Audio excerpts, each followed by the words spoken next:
listening to KFWB News Talk 980. My name is Les Brown. I'm Mrs. Mamie Brown's baby boy, and we want to thank you so much for joining us. My phone number is 888-539-2980, 888-539-2980. I invite you to call me because we have some stimulating conversation. I want to hear your story. I want you to call me at 888-539-2980. And listen to this. I want to share this with you. I've always said some job is better than no job at all. Guess what? I was wrong. A study has come out. Listen to this. Having a bad job is worse than no job for mental health reasons in many cases. Listen to this. I want you to think about this.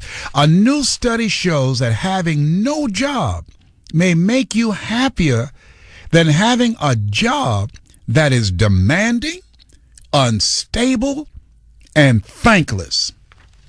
Did you hear what I just said? Wow. Just think about this.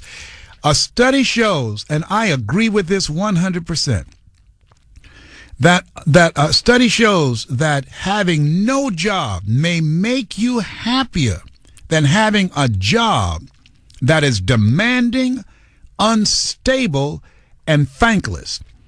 Researchers tell Time.com that it was a long-held belief that having any job would make a person happier than being unemployed. That turns out to be true if you move into a high-quality job. But taking a bad job is detrimental to mental health.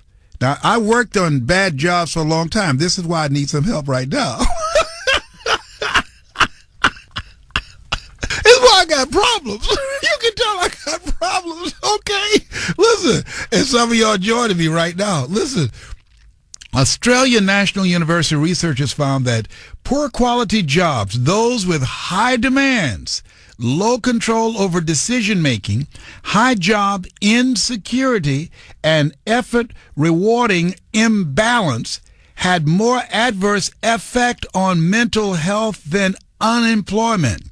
Wow. So what does this mean? Does a job that you enjoy, doing a job that you enjoy and are passionate about, makes you healthy? Being in a job that you don't like and are stuck in affects your mental well-being. Now, this is not a revelation. This is true. You know it's true. That's why you go in certain places, people look stressed out. You can tell by the texture of their skin.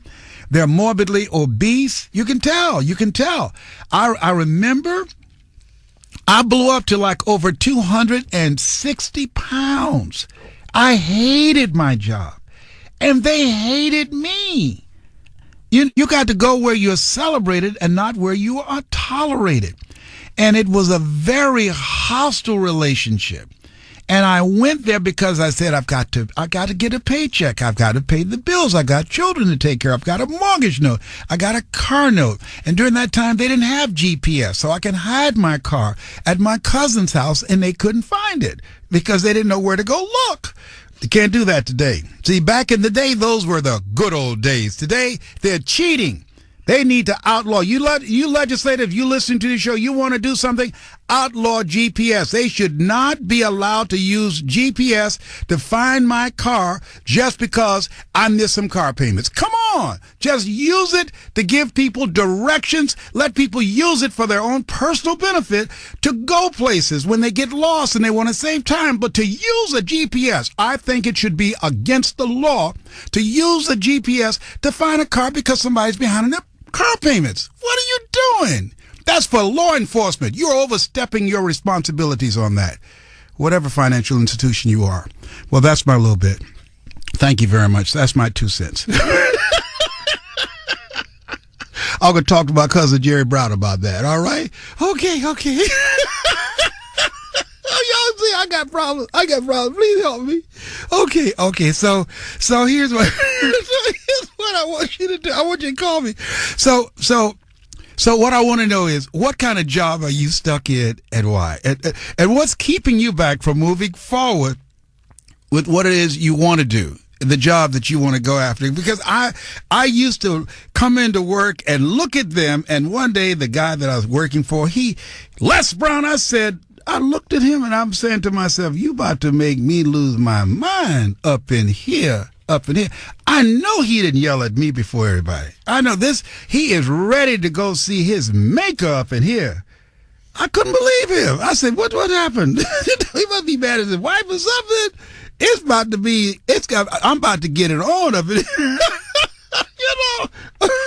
It was my last day there. That's why he didn't have the nerve to fire me to my face, so they just changed the lock on the door. They changed the lock. I still got in and barricaded myself in the control room, but I don't do that no more. I'm a different person. Let me go to, I want you to call. The number is 888-539-29. Rather, 888-539-2980. That's 888-539-2980. I want to hear your story, and thank you once again. You should be called the Queen of Patience. How are you? I'm doing great. You know what? I thought I was impatient, but I guess I am. Yes, you are. Brown, my battery's going to die. Okay. Brown, my battery's going to die. Well, see, that's why you have to give those what do you call those batteries?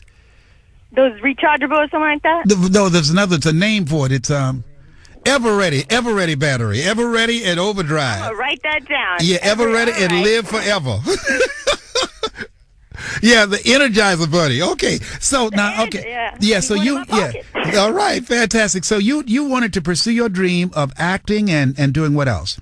Singing, comedy. It was just all in the arts. And I wear a scarf because I'm Muslim, so I'm always, covered up. Yes. And you got that stereotype where, terrorists, this and that. I would always be playing the terrorist role. Yes. And I just was like, you know what? I don't want to be doing that because I don't believe in that. Mm-hmm. Absolutely. So it was such a difficult time, and everyone was like, what do you mean you're going to be an actress? What do you mean you're going to get into that? And then after I graduated high school, I was like, you know what? I'm going to do it because I know that I'm not going to put any passion or energy as much as this. Yes. So what I decided to do was to go to New York and audition and stuff like that, and I did. And I actually I got a modeling agency that wanted me. Then again, they wanted me to take the scarf off, and I was like, no, can do. Mm-hmm. So that didn't work out right there. But at least I give it a shot, And that's what I would like a lot of people to see and learn from. That's my patience, so people can learn from something at least. Absolutely. And let me just say this to you, that there is a dimension about who you are, and I hear it in your voice. It transcends how you'll be painted, transcends how people would want to pigeonhole you and put you in a box because you're Muslim. There's a dimension about who you are that is unstoppable. And if that agency said no, trust me, that every no brings you a step closer to a yes. There's somebody that will say yes to you because who you are and what you bring cannot be denied. It is destined. You are destined for greatness. Okay? Thank you so much. You're quite welcome, and I'd like to email you some things that will keep you mentally strong, that will give you mental resiliency. So email me at yes@lesbrown.com, yes@lesbrown.com, and remind me that you are Patient Safar. I guess I am. Is there a way I can put it? What's the email again? Yes, yes@lesbrown.com. Yes. SYES. No, just yes. YES. Yes. Like, yes, you're right. Yes. Oh, okay, yes. There we go. @lesbrown.com. Okay, thank you so much. Oh, thank you so much for being patient, and thank you for pursuing your dream. And don't you give up. Don't let one no stop you, please. That's the name of the game, all right?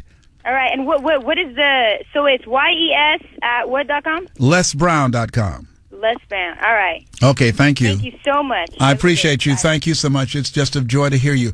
All of us have goals and dreams, and a lot of people like to travel the regular road. Robert Ross says 2 roads diverge in a wood, and I took the one less traveled by, and that has made all the difference. See, you want to travel your road. You don't want to follow everybody else's road. All of us are born unique, but most of us die copies.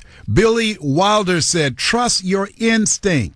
Your mistakes might as well be your own instead of somebody else's. Think about that. Liz, I want to thank you so much for calling in. Liz, I want to hear your story. If you're listening right now, you stuck, you call. My name is Les Brown. The number to call is 888-539-2980, 888-539-2980. That's 888-539-2980. You stuck? You call. I want to talk to you right now. Hey, Liz, I'm going to come right back with you. I want to thank you so much for your patience. You know, one of the things you look at your life, sometimes life can get us down. I've got a saying I want to leave this with you as we get ready for the break. If life knocks you down, try and land on your back, because if you can look up, you can get up. You've got something special. You've got greatness within you. The number to call is 888-539-2980. That's 888-539-2980. 888-539-2980. You're listening to KFWB News Talk 980.